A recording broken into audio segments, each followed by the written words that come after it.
Сәлеметсіңдер ме балалар? Бұл 3-ші сынып қазақ тілі сабағы. Бүгін бізде 17-ші сабақ. Нәтиже сабақ. Мен не үйрендім?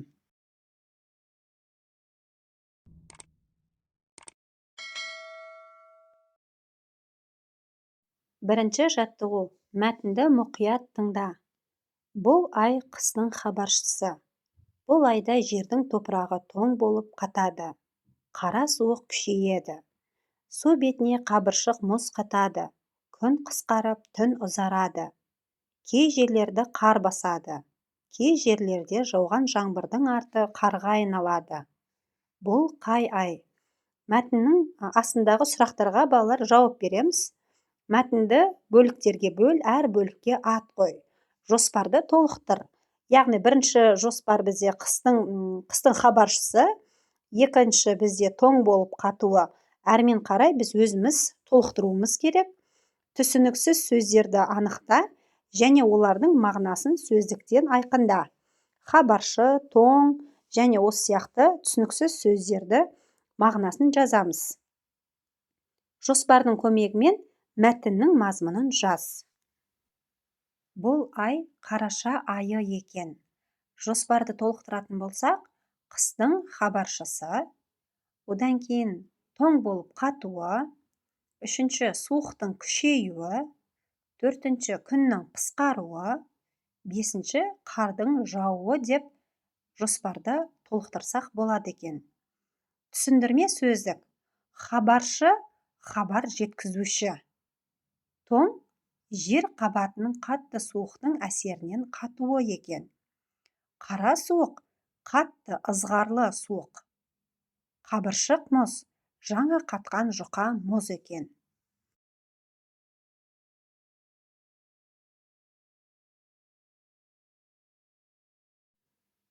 Жоспардың көмегімен мәтіннің мазмұнын жазатын болсақ, балалар, бұл ай қыстың хабаршысы.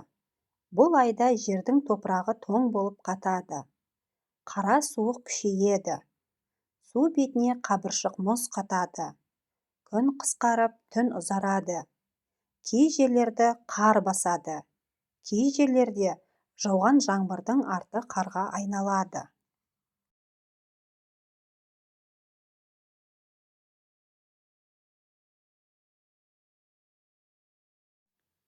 Екінші жаттығу.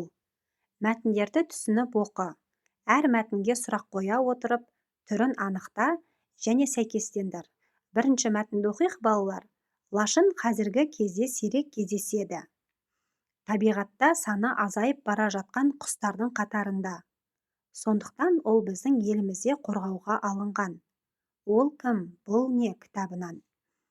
Бұл балалар әңгімелеу мәтіні емес. Бұл пайымдау мәтіні. Өйткені бұл мәтін неліктен деген сұраққа жауап беріп тұр. Келесі мәтін лашын сұңқар тұқымдасына жататын жыртқыш құс. Лашынның ту сырты көк сұр немесе қара сұр, ал алқымы ақ сұрлау болып келеді. Көзі дөп-дөңгелек, қап-қара, қанаты ұзын және сүйір, саусақтары салалы. Ол кім? Бұл не? Кітабынан алынған. Бұл балалар пайымдау мәтіні емес. Бұл сипаттау мәтіні. Яғни бұл қандай сұрағына жауап беріп тұр.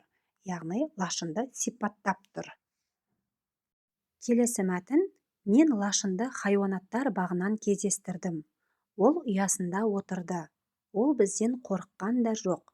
Бұл балалар сипаттау мәтіні емес. Бұл әңгімелеу мәтіні. Себебі әңгімелеп тұр. Яғни не істеді? Лашын не істеді деген сұраққа жауап беріп тұр екен.